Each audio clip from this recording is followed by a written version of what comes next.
Dengarkan hanya Engkau, satu-satunya yang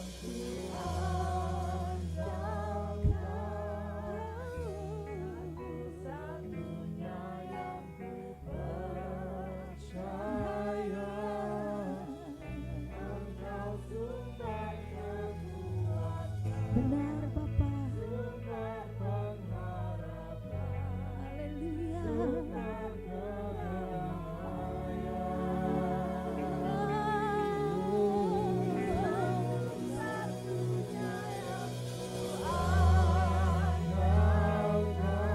Dengarkan suara kami Tuhan.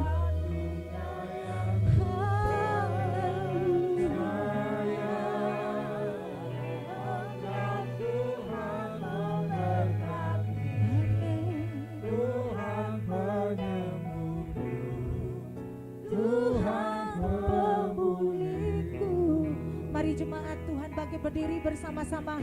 Satu-satunya yang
satu-satunya yang kami andalkan, satu-satunya yang kami percayai. Jika kami bersama dengan Tuhan, walaupun dalam lembah kekelaman, kitab Mazmur mengatakan kami tidak takut bahaya, sebab gadamu dan tongkatmu itulah yang menyertai kami Tuhan. Ajar kami untuk berharap kepadamu Tuhan. Terima kasih Engkau sudah menyertai kami semua, sehingga kami boleh berkumpul di tempat ini Tuhan Yesus, untuk memuji memuliakan nama-Mu. Dan tiba saatnya kami akan diberkati lewat kebenaran firman Tuhan. Biarlah firman Tuhan mengubah hidup kami, firman Tuhan memberkati hidup kami. Amen. Di dalam nama Tuhan Yesus Kristus kami sambut kebenaran firman Tuhan. Haleluya. Mari kita semua yang percaya katakan amin. Puji Tuhan. Silakan duduk Bapak Ibu Saudara sekalian. Shalom. Haleluya. Salam sejahtera dalam kasih Tuhan kita Yesus Kristus ya. Numben ini gerejanya penuh ya. Apa kemarin efek gempa ya. Terus semuanya takut ya. Kalau gempa itu yang saya takutkan satu ya, saya selalu lihat anak saya gini, wah anak saya masih ada enggak ya? Soalnya kalau itu rapture pengangkatan ya, dia diangkat Tuhan, saya masih ketinggalan, gawat ini ya. Jadi saya tahu anak saya aman ya. Jadi kemarin ya Kota Malang, apalagi Malang Selatan terdampak cukup besar ya gempanya, dan puji Tuhan kita semua aman dalam lindungan Tuhan. Amin ya. Kita juga turut mendoakan teman-teman kita ya yang mengalami musibah, kerusakan dan lain sebagainya. Sampai tadi malam korban jiwa sudah 8 orang meninggal Bapak Ibu Saudara ya. Ada yang tidur siang tertimpa bangunan, ada yang naik motor tiba-tiba tertimpa longsor. Nah, maka dari itu Bapak Ibu Saudara, firman Tuhan mengatakan hidup kita itu hanya selangkah dari maut. Ya. Hidup kita itu selangkah dari maut. Apa sih yang mau kita banggakan dalam hidup ini? Ya, semua hanya karena kemurahan Tuhan. Amin. Ya, pada pagi hari ini saya akan menyampaikan renungan firman Tuhan yang akan saya beri judul yaitu Kuasa Tuhan Tidak Terbatas. Amin. Ya, bisa ditampilkan aja slide-nya ya. Oke, kita baca bersama-sama. 2, 3. Kuasa Tuhan tak terbatas. Sekali lagi, 2, 3. Kuasa Tuhan tak terbatas. Amin. Bapak Ibu Saudara, kita punya banyak keluarga, saudara, teman, tapi Bapak Ibu Saudara ya, semua itu terbatas, Bapak Ibu Saudara. Membantu itu terbatas. Apalagi kalau ngomong saudara ya, ya mungkin saat kita senang-senang mereka ada, tapi saat kita susah mungkin mereka tidak ada dan lain sebagainya. Dan kita bisa melihat kawan kita yang sejati, saudara kita yang sejati, mereka selalu ada walaupun kita ada dalam masalah ya. Dan sahabat kita yang paling sejati adalah Tuhan Yesus. Dalam Injil Yohanes dikatakan, mana ada seorang sahabat yang mau memberikan nyawanya untuk sahabatnya kecuali Tuhan kita Yesus Kristus. Amin. Ya, jadi kita sudah peringati Paskah, ya, kita sudah memperingati kebangkitan Tuhan Yesus Kristus. Dan kita tahu bahwa saat ini kita hidup di dalam anugerah Tuhan kita. Ya, jadi kita harus mengerjakan keselamatan kita. Next, yang ingin saya sampaikan di sini, ya, jangan tertipu dengan sepertinya. Apa maksudnya? Saya akan bawa kita kembali ke cerita sekolah minggu. Ya, Bapak Ibu Saudara, ada cerita sekolah minggu yang cukup terkenal, yaitu tentang seorang yang besar, badannya gede. Siapa namanya? Goliat, ya. Dan dia single ini ya. Enggak imbang kelas berat lawan kelas bulu ya. Daud enggak punya pengalaman perang, tapi tiba-tiba dia melawan seseorang yang namanya Goliat. Nah, kita baca ayatnya dalam 1 Samuel 17 ayat 1 sampai 11. Saya akan bacakan, Bapak Ibu Saudara bisa menyimak. Sam, pakai yang biru ini aja, Sam. Pakai yang biru ini.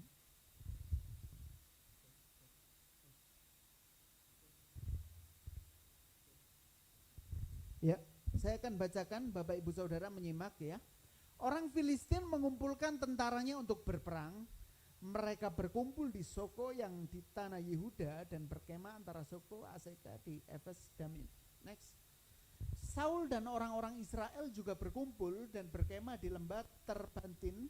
Mereka mengatur barisan perangnya berhadapan dengan orang Filistin. Jadi Bapak Ibu Saudara, cek. Ya, kalau orang zaman dulu mau perang, mereka nggak langsung berangkat, langsung tempur gitu, enggak. Ya, mereka nunggu, saling menunggu. Jadi orang Filistin membangun kemah-kemahnya, juga orang Israel membangun kemah-kemahnya. Ya, ayat yang ketiga, mengatur barisan perangnya. Ya, orang Filistin berdiri di bukit sebelah sini dan orang Israel. Dan lembah ada di antara mereka. Oke, ayat yang keempat. Lalu tampillah keluar seorang pendekar dari tentara orang Filistin namanya Goliat dari Gad, tingginya 6 hasta jengkal, ketopong tembaga ada di kepalanya dan ia memakai baju sirah yang bersisik, berat baju sirah itu 5.000 sikal tembaga. Dia memakai penutup kaki dari tembaga dan di bahunya ia memanggul lebing tembaga. Gagang tombaknya seperti pesa tukang tenun dan mata tombaknya itu 600 sikal besi beratnya. Dan seorang membawa perisai berjalan di depannya. Ia berdiri dan berseru kepada barisan Israel, katanya kepada mereka, mengapakah kamu keluar untuk mengatur barisan perangmu? Bukankah aku seorang Filistin dan kamu adalah hamba Saul? Pilihlah bagimu seorang dan biarlah ia turun mendapatkan dagu.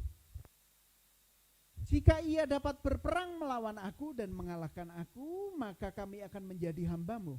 Tetapi jika aku dapat mengungguli dia dan mengalahkannya, maka kamu akan menjadi hamba kami dan takluk kepada kami. Jadi ini Goliat sebetulnya dia mempermudah situasi peperangan. Ya, maksudnya gimana? Maksudnya orang Israel nggak usah maju, ya.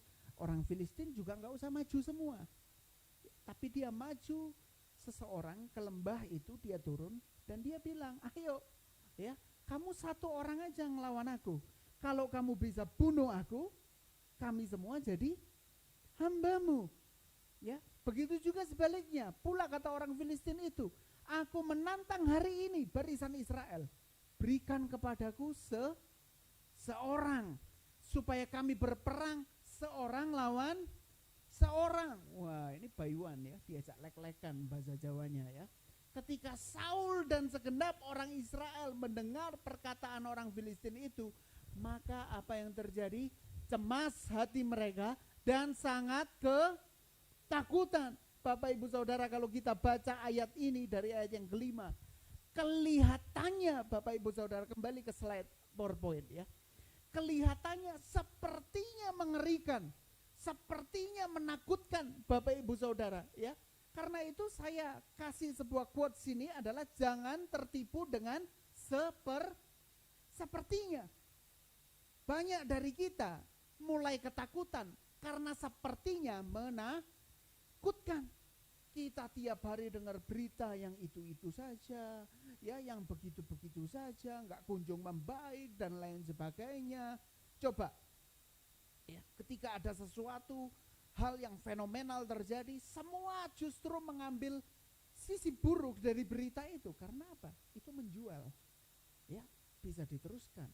Dan karena manusia cenderung lebih suka dengar bad news daripada good news yang berkaitan dengan orang lain. Tapi kalau berkaitan dengan dirinya sendiri, dia ingin selalu berita yang baik. Nah, Bapak Ibu Saudara, ya, jangan tertipu dengan sepertinya. Karena orang Israel melihat Goliat, wah, pakai ketopong, pakai baju zirah, pakai tombak, sepertinya menakutkan. Ada juga bisa dibalik. Sepertinya meremehkan, sepertinya kita mengentengkan atau ya ini kan mudah, masalah sepele. Itu juga hati-hati ya, yang sepertinya terlalu berat atau yang sepertinya terlalu mudah. Bahkan anak-anak muda ya, sepertinya ini pasanganku, sepertinya ini, wah, apalagi kita mungkin kita mulai menerka-nerka masalah dengan perasaan. Wah, sepertinya ini kayak gini, wah, ini sepertinya. Karena kalau mulai main sepertinya, kita mulai main perasaan. Wah, sepertinya dia gak suka aku ya, atau bahasa aja, koyoknya dia gak senang ambek aku. Kok aku gak diajak ngomong, kok di gereja tadi aku nyapa, kok gak dilihat, aku mau ngajak tos gini, kok dia cuek. Wah, ya wes, mulai dari situ kita mulai main prasangka. Karena sepertinya Bapak Ibu Saudara, hati-hati dengan sepertinya ya, jangan tertipu dengan sepertinya. Karena semua itu, seorang jemaat gak beribadah setengah tahun ya, kita besuk ya, lalu tanya, kenapa kok gak ke gereja? Ya gak apa-apa, saya di rumah saja sebelum COVID. Lalu udah pamit ya, ya kalau ada masalah cerita aja ya, kita bisa bantu doa. Sorry ya, saya mau bilang jujur aja ya, waktu pulang gereja itu saya mau salaman sama seseorang, kok diplengosi. Sorry ya, waduh, mulai ya, sorry ya, aku ini di perusahaan dihormati ya. Aku ini kalau ketemu karyawanku yang bagian angkat-angkat itu semua, ini aku di gereja kok diginikan. Wah ya, sepertinya padahal saya tanya sama orang yang bersangkutan, loh disalami gak, mbok salami balik dah. Loh kapan?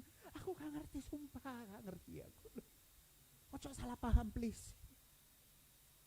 Oh, sepertinya Bapak Ibu Saudara, ketika kita mulai main prasangka, wah kayak sepertinya kayak mah. Kalau kita sudah mulai merasa seperti itu ya langsung ngomong dong, jangan diem. Karena kalau udah mulai main prasangka, aku kan gak salah, aku gak mau ngomong duluan, aku kan gak salah, aku gak mau minta maaf duluan, aku kan sepertinya, wah Bapak Ibu Saudara, seperti orang Israel, mereka melihat Goliat sepertinya menakutkan, sepertinya yang mereka lihat dengan mata. Mungkin saat ini kita melihat sepertinya, semuanya sepertinya. Next. Ini saya jelaskan sedikit tentang Goliat ya. Kalau next ya. Apa yang dilihat oleh mata jasmani? Bapak Ibu Saudara kelihatannya. Mata jasmani itu melihat apa yang di depannya atau apa yang ada di pikirannya, dia mulai memprediksi, ya. Jadi ini apa yang dilihat oleh mata jasmani. Goliat dicatat tadi ayatnya kita baca, tingginya adalah 6 hasta. 6 hasta itu tingginya 3,2 meter sampai 3,5 meter kurang lebih. Bapak Ibu Saudara, pemain basket tertinggi di NBA Yao Ming itu tingginya 2 meter 30 sentian. Tapi ini Goliat, ya, 3,2 meter, ya. Ya kurang lebih sebalkon inilah, ya. Bayangkan ada orang setinggi gini lalu teriak-teriak, Bapak Ibu Saudara, ya. Yang kita lakukan apa? Paling cepat adalah lari dari kenyataan. Ya. Loh, atlet olahraga ya, kok tahu ya? Kok sepertinya suka lari? Iya, saya biasa lari dari kenyataan. Jadi ini Goliat. Ketika orang Israel melihat Goliat, apa yang dilihat oleh mata jasmani adalah seorang raksasa yang tingginya 3 meter. Orang tinggi 3 meter teriak-teriak. Wah, siapa yang mau maju, ya? Ketopong dan baju zirah. Dikatakan baju zirahnya beratnya 5.000 shikal tembaga. 5.000 shikal, Bapak Ibu Saudara. Ya, bisa hitung. Kalau malas ngitung, bisa googling, langsung muncul. Kurang lebih 50 sampai 60 kilo. Bajunya 50 sampai 60 kilo. Bayangkan, Bapak Ibu Saudara. Berat badannya tidak dicatat dalam Alkitab. Tapi berat bajunya itu 50 kilo. Bayangkan, Bapak Ibu Saudara. Saya punya barbel di rumah. Itu beratnya masing-masing 25. Ya. Selesai saya angkat barbel itu, wah, langsung lancar, ya, mules ngeden, wah gitu ya. Habis angkat barbel, makan pecel, rawon, ya, nggak jadi otot, ya, jadi lemak sama aja. Nah ini Goliat, orang Filistin itu biasa berperang.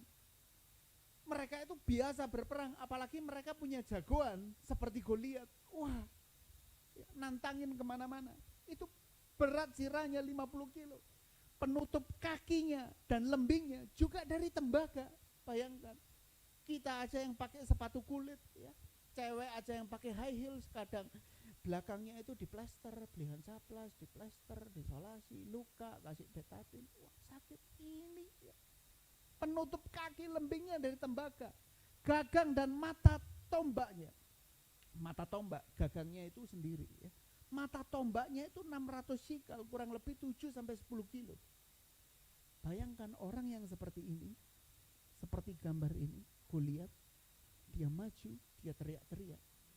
Orang Israel yang melihat, sepertinya Goliat menakutkan dan tidak ada satu orang pun yang berani maju menghadapi Goliat saat itu. Siapa yang berani? Bahkan Raja Saul pun, mereka semua sama-sama ketakutan.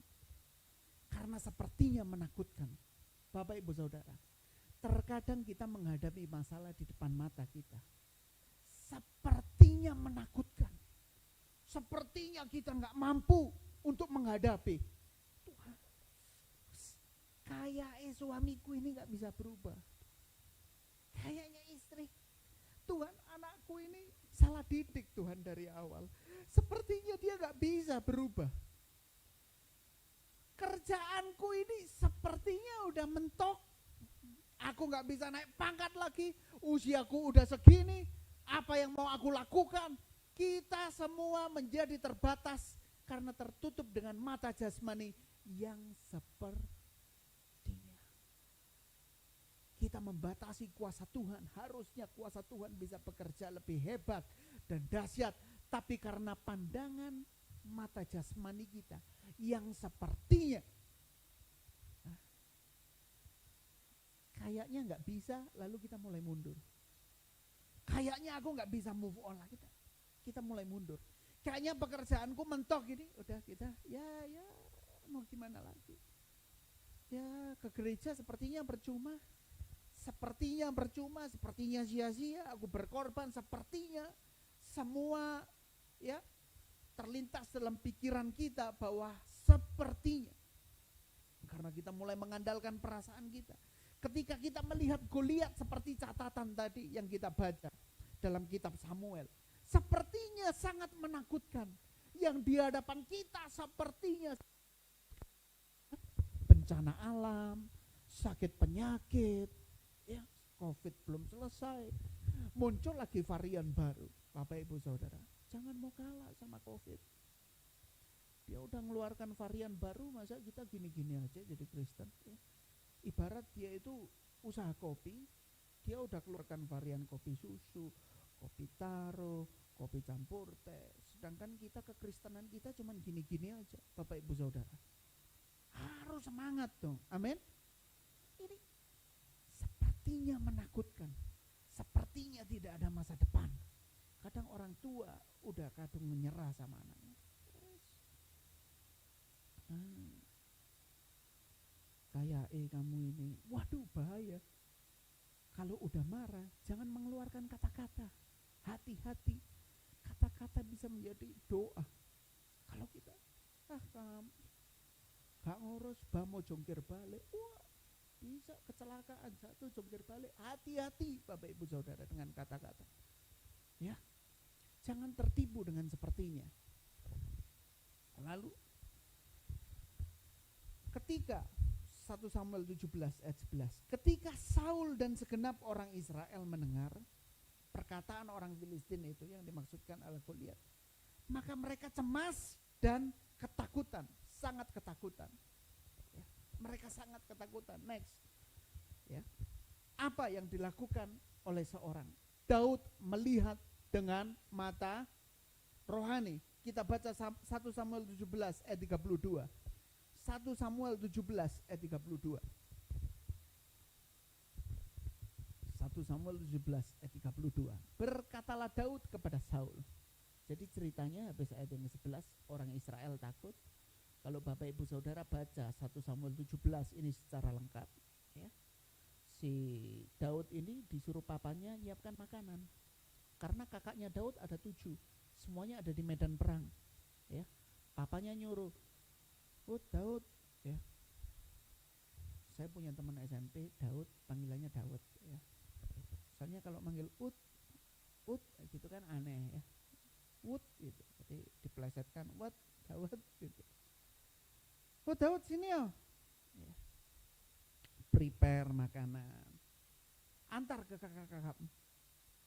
Daud ngantar ke kakak-kakaknya.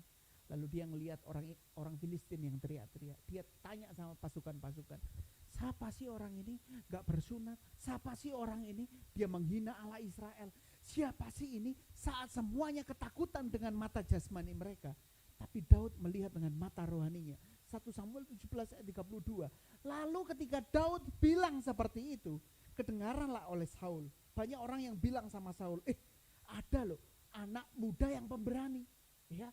Sampailah dia kepada Saul dan Daud berkata kepada Saul, janganlah seseorang menjadi tawar hati karena dia, maksudnya adalah Goliat, hambamu ini akan pergi melawan orang Filistin. Next, ayat yang 33.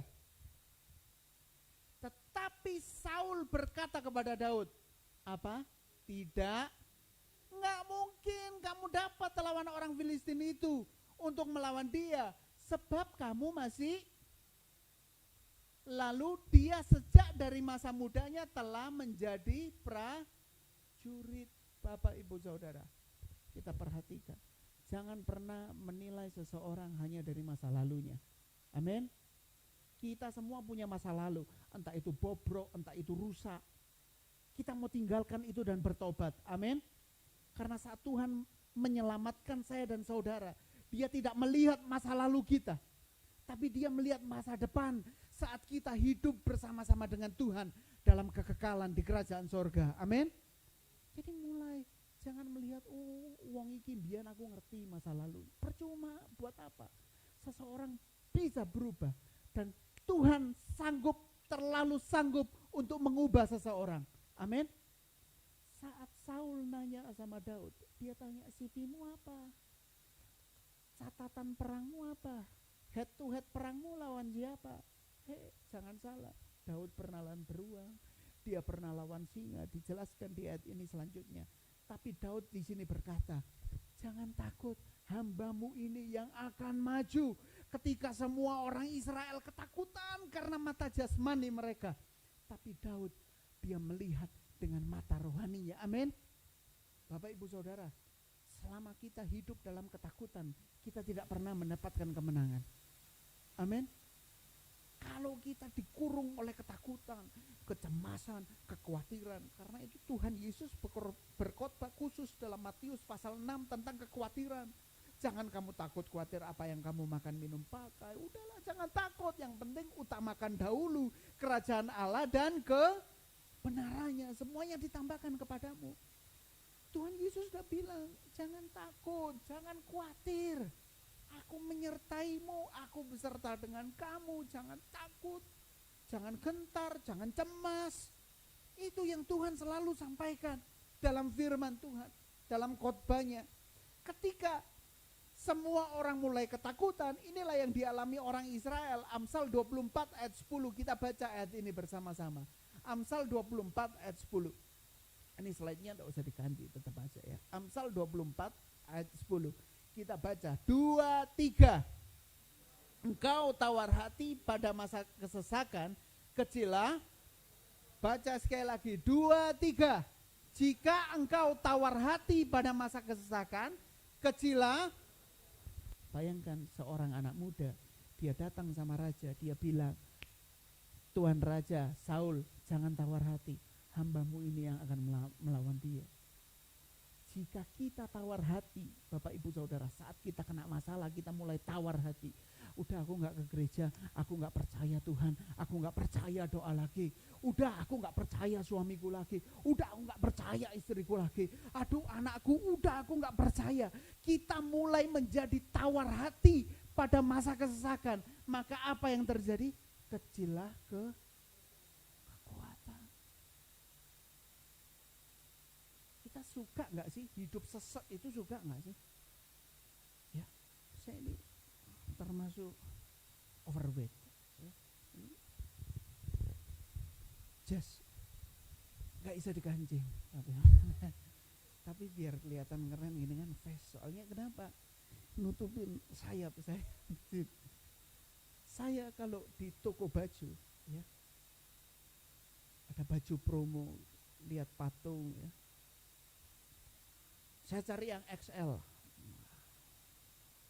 Iya kok, saya carikan.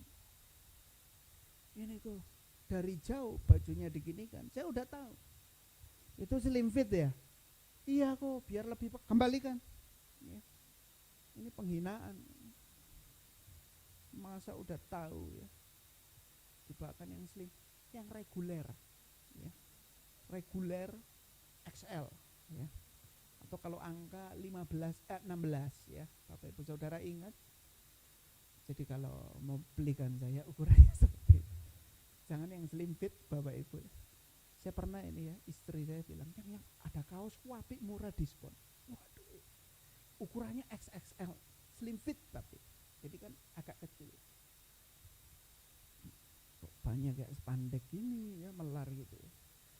Saya coba di kamar bas. Wah, sesek Bapak Ibu.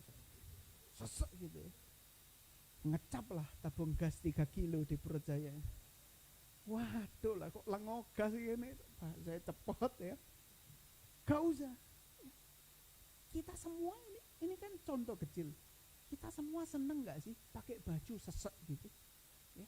Kalau otot saya keluar semua, gak apa-apa saya pakai baju ketat gitu ya, tak pamer-pamerin ya kan. Penyembahan angkat tangan saya tunjukkan bicep ini kan, keluar ototnya. Wah, ku angkat hatiku, cek ditelok jemaat aku iki.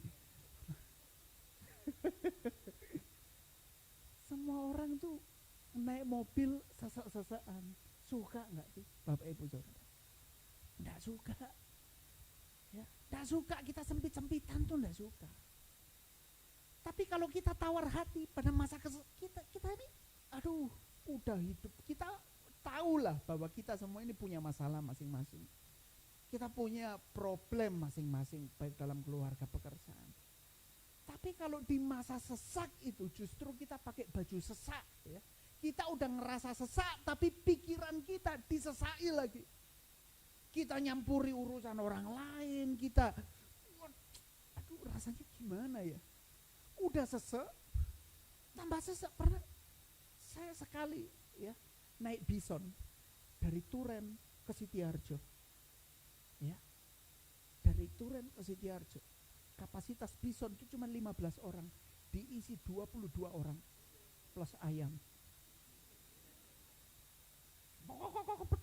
Petok, lompat gitu. Bulunya terbang, duduknya. Sopirnya bilang, maju mundur. Maksudnya duduknya itu maju mundur. Biar, ayo maju mundur sarkong. Geser bokong maksudnya ya. Maju mundur sarkong, susah ini. Lalu pak kebek, gak berangkat. Sampai bilang gitu.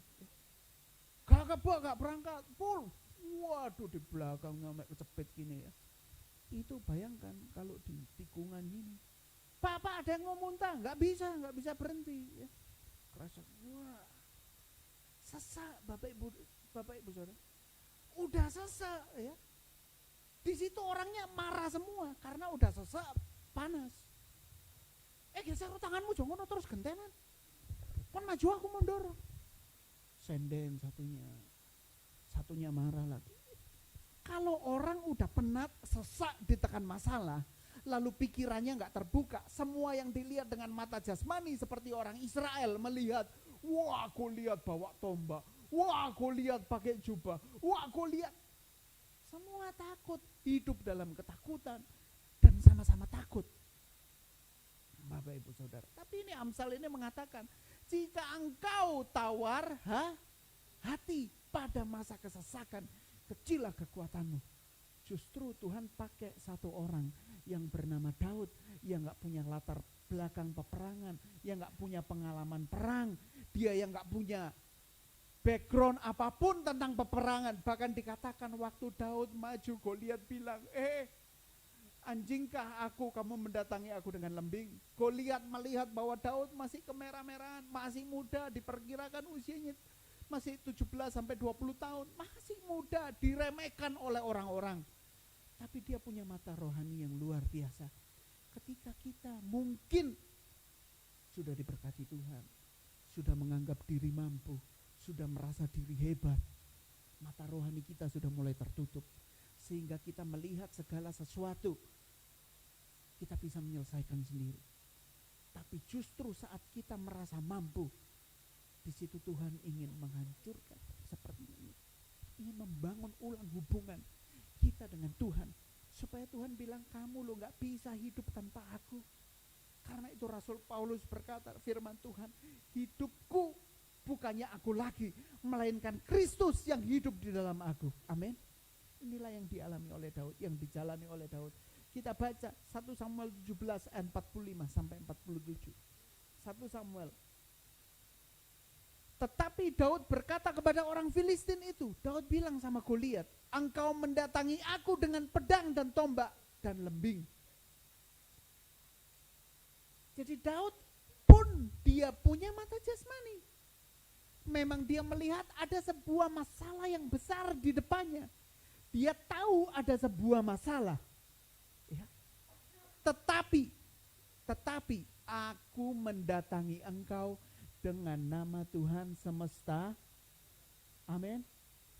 Allah segala barisan Israel yang kau tantang, itu ayat 46. Hari ini juga Tuhan akan menyerahkan engkau ke dalam tanganku. Dan aku akan mengalahkan engkau, memenggal kepalamu dari tubuhmu. Hari ini aku juga akan memberikan mayatmu dan mayat tentara orang Filistin kepada burung di udara, binatang-binatang liar, supaya seluruh bumi tahu bahwa Israel mempunyai Allah. Bapak ibu saudara, kalau kita nonton pertandingan tinju, ya, bapak-bapak kan juga tinju. Ya. Biasanya dulu kalau ada big match, ya, gereja ini sepi bapak-bapak. Kebanyakan ibu-ibu, jadi kayak ibadah kaum wanita. Ya. Suaminya mana? Nonton tinju, Texan lawan Holyfield. Wah gitu kan ya. Loh mana suaminya nonton tinju? Waktu tinju.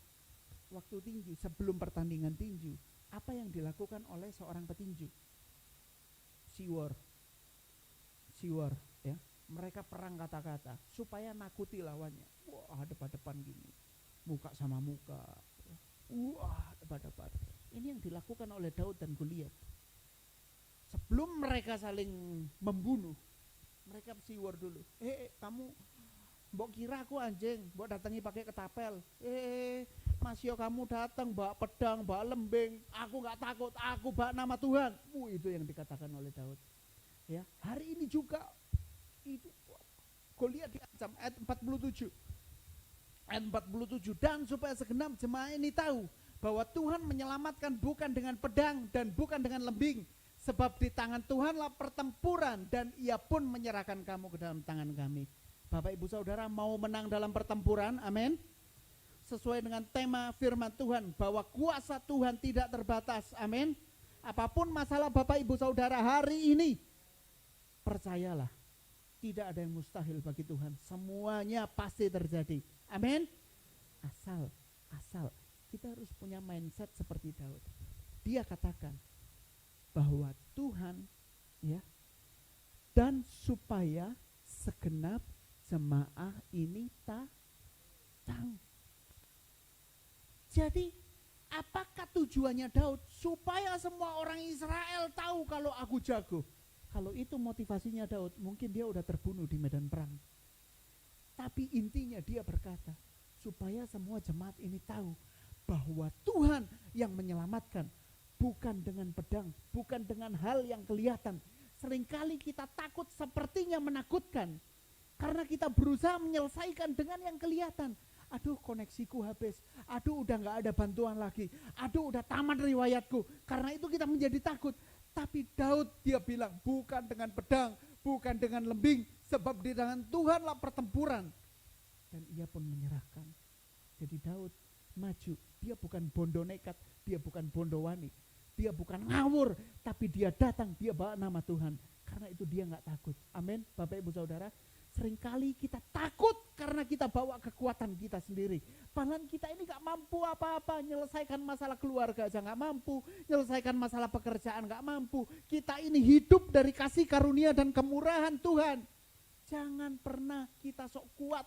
Saya berusaha mengubah istri saya mati-matian. Ya apa kamu ini bisa berubah ya? Tak pikir-pikir. Sampai suatu saat saya sadar, saya selama ini menggunakan kekuatan saya sendiri. Gak mampu. Saya harus, Tuhan, tolong campur tangan Tuhan. Tuhan tolong. Ada satu pemuda, wah, tambeng minta ampun.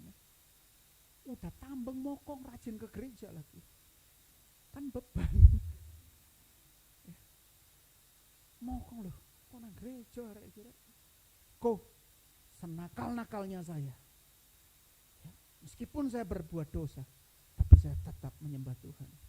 Gundulmu, enak aja kamu ngomong gitu, nggak bisa gitu caranya. Tapi rajin dia ke gereja.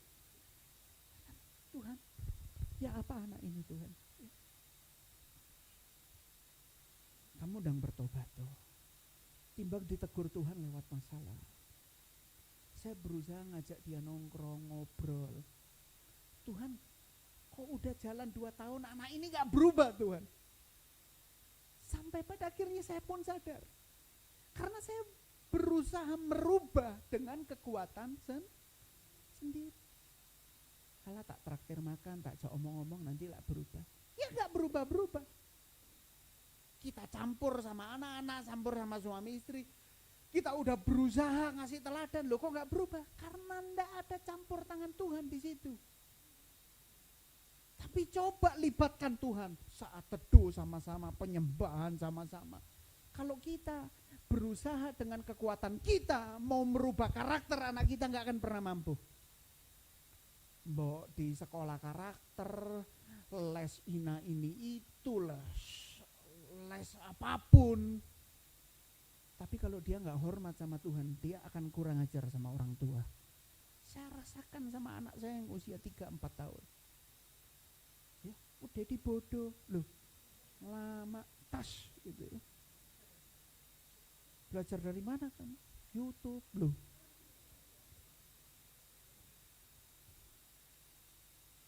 Oh iya ini es krim. Alhamdulillah loh.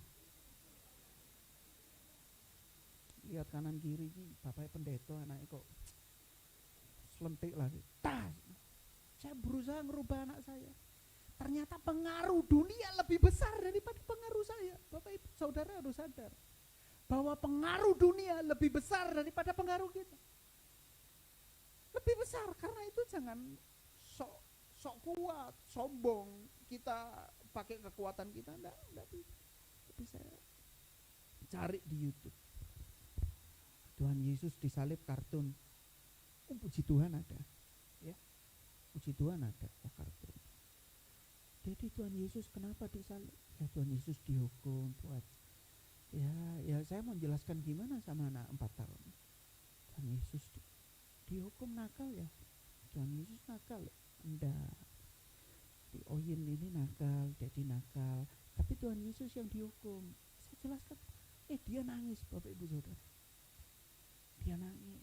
Saya mulai ajari puji Tuhan. Saya mulai ajarin haleluya. Pelan-pelan Bapak Ibu Saudara. Pelan-pelan. Memang kata-kata yang udah terlanjur keluar yang pernah dia lontarkan memang tetap ada. Tapi kalau saya semakin marahin dia, jangan bilang itu, jangan bilang itu, tambah dia lakukan. Bahasa Jawa nih, tambah ngelama, tambah dilama gitu loh. Ya. Tambah cari perhatian. Tapi ini, saya coba ini Daud katakan tadi 1 Samuel ya. 1 Samuel slide-nya tampilkan aja ya. 1 Samuel 17 ayat 47 ya, bahwa di tangan Tuhanlah pertempuran. Amin.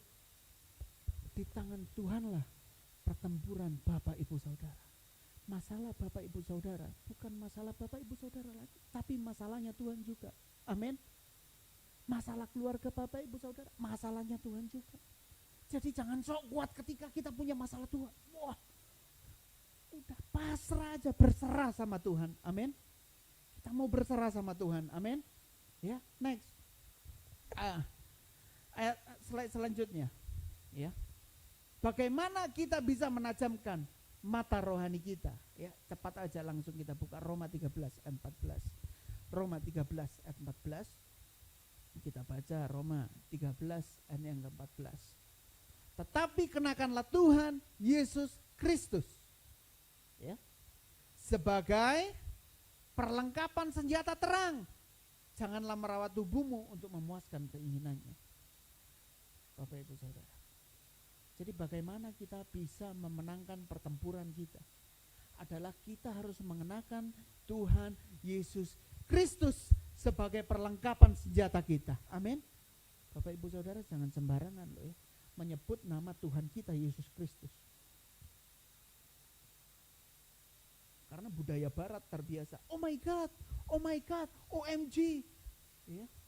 Bahkan kalau Bapak Ibu Saudara nonton prank-prank ya, ada orang sulap ya, lalu mereka bilang Jesus Christ, blood of Jesus. Loh, itu Tuhan Yesus berkorban itu gak sembarangan loh. Amin. Ya. Tuhan Yesus itu berkorban buat saya dan saudara itu gak sembarangan loh. Bahkan saat kita menyebut dalam nama Yesus, setan aja lari kocar-kacir. Amin. Ya. Jadi saat kita ketemu sama masalah, kita panggil nama Yesus. Amin. Tuhan Yesus. Ya, aku berseru, Yesus tolong aku. Yesus tolong aku. Yesus selamatkan. Tuhan tolong. Karena yang harus kita kenakan adalah senjata terang, yaitu Tuhan Yesus Kristus. Amin. Ya. Selanjutnya. Ya. Next. Masih ada lagi habis ya. Nah, kita ini ya, beriman dan bertindak. Ayat yang terakhir Yakobus 2 ayat 17. Kita baca ayat ini bersama-sama, ayat yang terakhir. Ya. 2, 3. Demikian juga halnya dengan iman. Jika iman itu tidak disertai perbuatan, maka iman itu pada hakikatnya adalah mati. Ya, pemain musik bisa maju ke depan. Bapak Ibu Saudara tahu, ketika Daud cuman punya iman, ketika dia cuman bisa siwar, ketika dia cuman bisa maki-maki Goliat, tapi dia nggak berani maju, apakah dia mendapatkan kemenangan? Tak pernah. Ya. Jadi kalau kita sudah beriman dan kita sudah percaya dan mata rohani kita sudah jelas, Bapak Ibu Saudara, ayo, tadi pagi saya di ibadah pertama khotbah tentang rumah. Bagaimana kita harus menghiasi rumah, yaitu diri kita sendiri, dengan bait Roh Kudus. Kita harus keep kontak dengan Tuhan. Kita harus saat teduh, kita harus berdoa, kita harus baca firman. Supaya mata rohani kita ini peka. Amin. Bapak Ibu Saudara. Supaya kita ini tahu. Oh Tuhan, ini bukan pertempuran saya, tapi ini pertempuranmu Tuhan. Dan lewat masalah yang terjadi, biarlah nama Tuhan yang dipermuliakan, bukan nama kita. Amin. Seringkali kan kita gitu. Wah, anakku gak tahu balas budi. Itu kan semua sih ngasih aku. Oh orang itu, ya itu dulu aku mbak. Oh gereja itu, wah tanya oh sing nyumbang siapa? Oh itu, akhirnya kita semua mengandalkan kita dengan cerita-cerita yang di masa lalu. Kita mulai, oh itu aku tahu, itu aku tahu. Tapi kalau kita mulai perlahan, kita mulai beriman. By proses Bapak Ibu Saudara, enggak langsung. Mungkin rohani kita ini perlu di restart ulang, di refresh lagi, kita mulai baru lagi. Coba buat komitmen di keluarga. Pa, ma, ayo nanti malam sebelum tidur doa sama-sama yuk. Gandengan tangan, gantian anak baca satu ayat, mama baca satu ayat, papa satu ayat, nanti kepala keluarga tutup dalam doa. Rindu gak sih suasana seperti itu Bapak Ibu Saudara? Amin. Tuhan pun rindu ingin bersekutu dengan saya dan saudara. Tuhan sangat rindu bersekutu dengan kita. Kita bangun mezbah di tengah keluarga kita. Amin. Kalau mau mata rohani kita peka, sediakan ruangan buat Tuhan. Dan lewat setiap masalah persoalan yang terjadi, Tuhan katakan, ini bukan peperanganku, tapi ini peperangannya Tuhan. Saat kita mulai mengalami sakit penyakit, Tuhan, ini peperanganmu Tuhan. Saat kita melihat suami, anak-anak, istri gak bisa berubah, Tuhan, ini peperanganmu Tuhan. Saya gak kuat Tuhan, saya gak kuat Tuhan. Berlutut, oh Tuhan gak kuat. Tapi Tuhan mampu mengubahkan hati yang keras menjadi lembut. Amin. Kita bangkit berdiri, kita naikkan pujian Ku Sembah Kau Allah. Haleluya. Ku sembah Kau Allahku, Bapa dan sahabatku, Kau yang peduli. Suara singers Yos. Hidupku walau lewati lembah, walau lewati. Saya serahkan pada Bapak bentar. Aku tak ditinggalkan.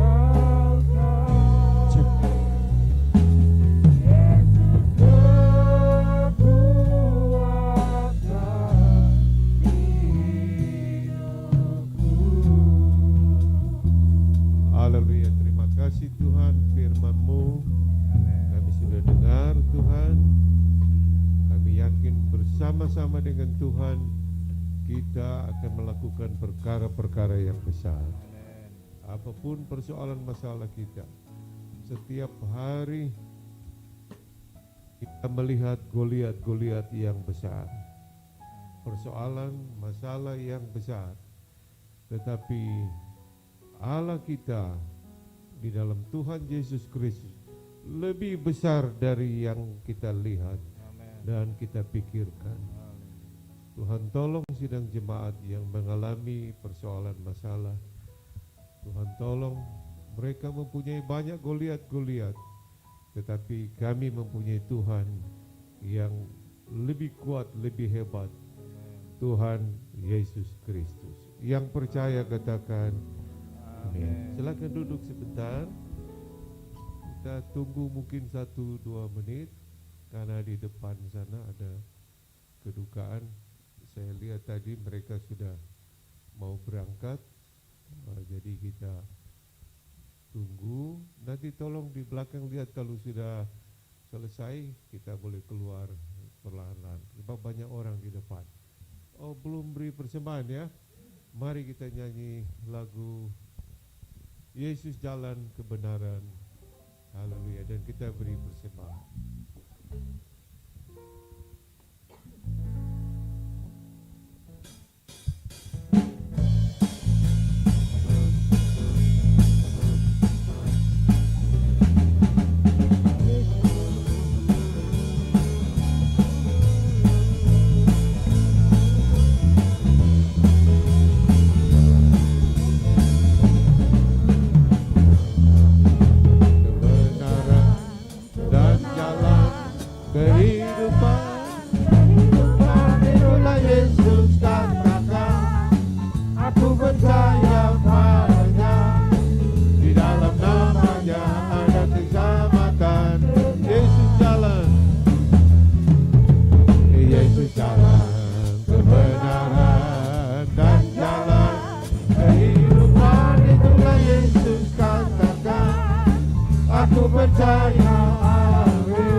Kode kalau mereka sudah bubar, tolong dilihat-lihat ini.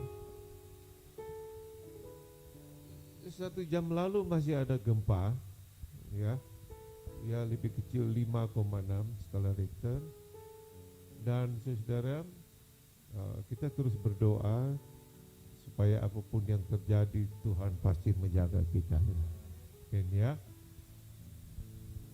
2 hari berturut-turut cucu saya yang anaknya Reza itu Oyin yang dia saksikan tadi, kok bisa ngomong ya, Oma nanti ada gempa ya, terus ngomong lagi ya, Oma nanti ada gempa katanya ya.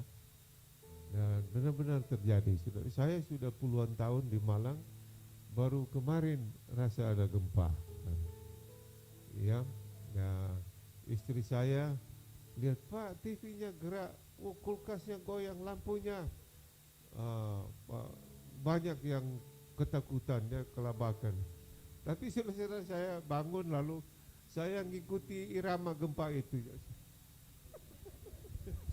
Betul saudara, ikuti irama gempa. Lo kok mandek ya, terus aku mau joget ini aja. Gak usah takut saudara, sebab di dalam kita ada Tuhan.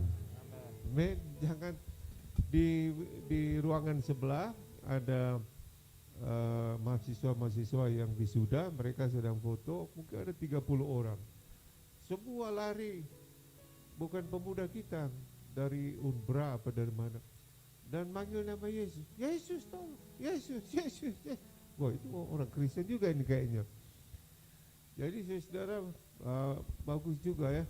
Kayak Reza tadi bilang, banyak gereja yang penuh karena kemarin ada gempa ya. Jadi ya kita berdoa supaya gereja terus penuh, saudara. Saya percaya saudara ke gereja bukan karena gempa ya, karena kita mencintai Tuhan. Haleluya. Belum ya? Waduh. Oh lagi doa. Lagi doa. Atau kamu suruh bubar aja tuh gimana? Apa saudara mau kayaknya penuh di jalan, boleh keluar dikit-dikit atau tunggu sedikit? Ya, barangkali ada yang mau. Saya kira nggak sampai berapa menit sebab jenazahnya sudah taruh di halaman dan sudah sedang diangkut ya. Nanti kalau saudara keluar malah disuruh ngangkut sama-sama. Itu bapak meninggal tadi malam, bapak yang ya agak nyerong sini ke depannya, halamannya itu bertahun-tahun dikasih pinjam gereja untuk parkir sepeda motor. Ya, pakai aja Pak. Ya, jadi semua motor masuk ke situ, orangnya baik. Tadi saya sudah ke sana melayat dan berikan persembahan atas nama gereja kita, saudara ya. Yang memang sudah ada umurnya, kayaknya sudah hampir, ya sudah ada umurnya dan ya tentu sudah waktunya dia dipanggil Tuhan. Nah, saudara yang kasih dalam Tuhan, pengumuman untuk jam-jam doa di Grado, Geraha Doa. Grado Geraha Doa di Pastori, mulai Senin besok libur ya. Kasih kesempatan kami hamba Tuhan istirahat karena setiap hari selama hampir 3 bulan ada acara terus, kita doa, ibadah ya, nonton khotbah, waduh bagus ya. Kemarin kita nonton seorang hamba Tuhan, mantan artis Chris Manusama, wah dia khotbah luar biasa. Gerejanya di Ambon itu gereja penyembahan, banyak orang luar negeri ke gerejanya juga untuk melihat ibadah mereka, itu luar biasa ya. Kesaksian nanti mungkin besok ada kesaksian seorang pramugari yang selamat waktu pesawatnya kecelakaan. Semua banyak yang meninggal kiri kanan, dia bisa selamat dan dia menyampaikan kesaksian. Jadi Senin istirahat, pekerja juga boleh santai-santai sedikit. Selasa, Rabu, Kamis, Jumat tetap ada doa jam 6. Hari Sabtu khusus pemuda ya. Pemuda acara-acara, mungkin latihan. Dan Minggu kita masih tetap ibadah seperti biasa 3 kali. Coba dilihat di depan.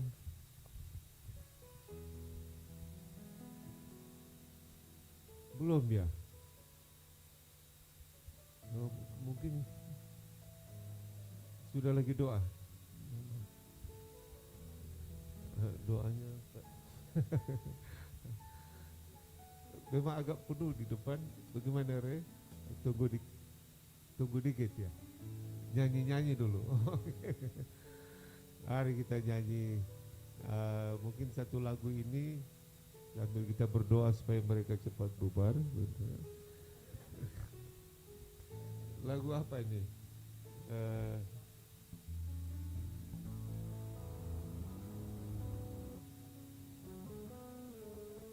Lagunya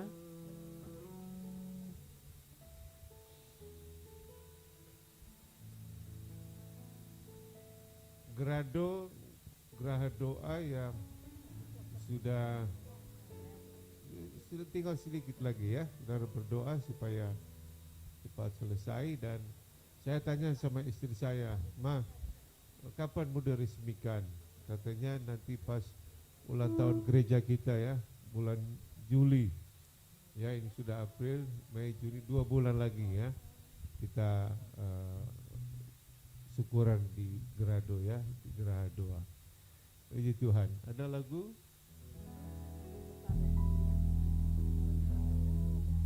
Ya. Oh, besar dan mulia.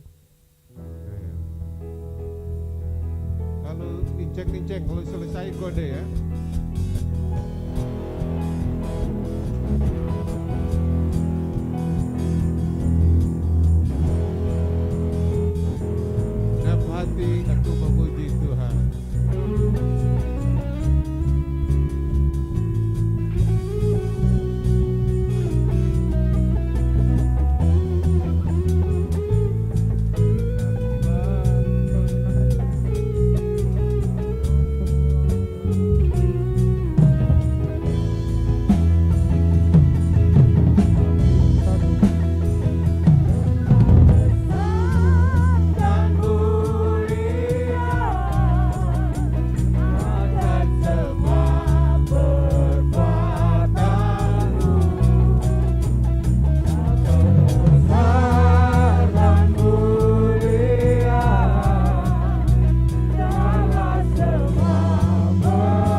Pastori itu gradonya itu kelihatan agak besar ya, mungkin 2 kali dari Juanda ini.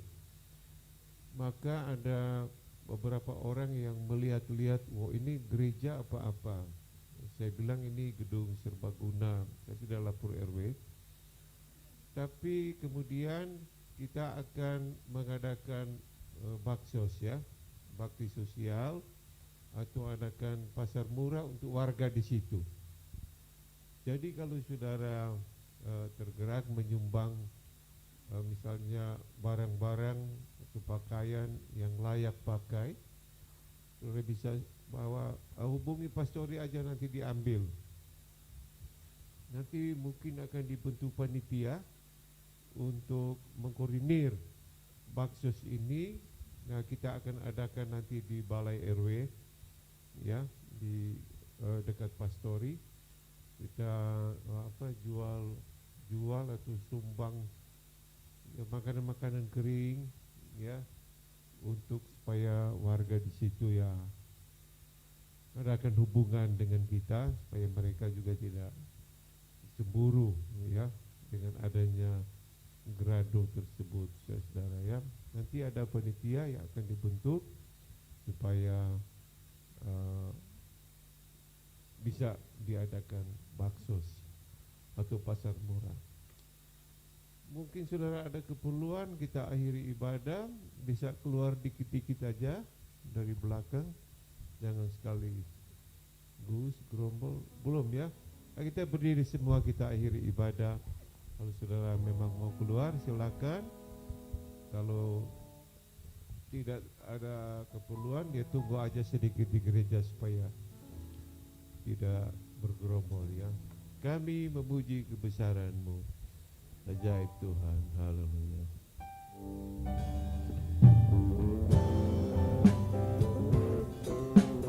5 menit, 5 menit. Tapi terserah, yang mau keluar boleh. Kami memuji kebesaran-Mu, ajaib Tuhan, ajaib Tuhan. Kami memuji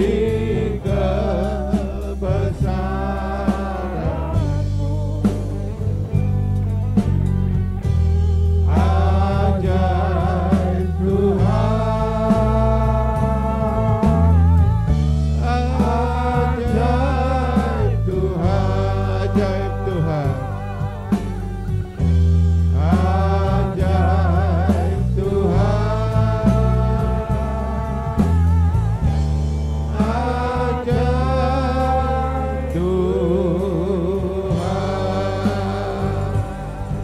Haleluya. Terima kasih Tuhan. Berkati umat-Mu Tuhan. Kalau mereka lemah Tuhan beri kuat. Yang susah Tuhan hiburkan. Berkati kesehatan kekuatan mereka.